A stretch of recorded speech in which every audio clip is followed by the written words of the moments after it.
Alors Fab, nous sommes au musée des Beaux-Arts de Dijon, avec plusieurs belles pièces médiévales qui représentent l'épée, notamment celle-ci, qui est très fastueuse, très clinquante.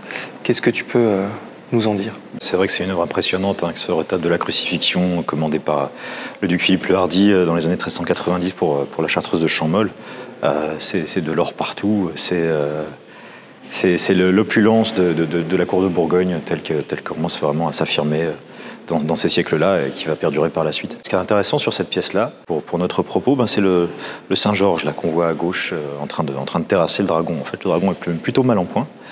Il brandit son épée au-dessus de sa tête, en levant d'ailleurs la visière de son bassinet. C'est une épée assez caractéristique de la période, avec un pommeau ovale, avec une pyramide de rivets, pommeau ovale et aplati, et une chape en cuir qui recouvre la garde à la base de la lame. Mais ce qui est intéressant, c'est que, d'une, Georges est représenté ici avec une épée. Saint-Georges est représenté avec une épée, alors que d'habitude, c'est avec sa lance à cheval qu'il terrasse le dragon. Comme un chevalier, Saint-Georges, c'est un des grands saints patrons de la chevalerie.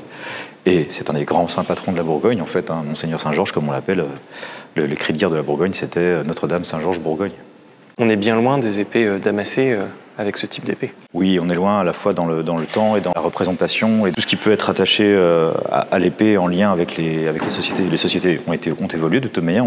On est ici dans les dernières phases du Moyen-Âge et la Renaissance va venir depuis l'Italie comme une déferlante. On a oublié les épées damassées, on ne les fait plus. La métallurgie a fait des progrès aussi. On est dans des épées qui sont pour la plupart en acier homogène, produites par des aciers issus des hauts fourneaux qui sont ensuite raffinés et travaillés. Les choses évoluent, les sociétés évoluent, mais l'épée fait partie de ces sociétés malgré tout. Elle est intégrée dans la société au même titre que l'étaient, à sa manière et avec une approche différente, les épées damassées du Moyen-Âge. Donc, encore une fois, l'épée est associée à la noblesse et cette fois-ci à un saint. Est-ce que c'est courant de voir des saints qui ont des épées, qui sont représentés avec des épées?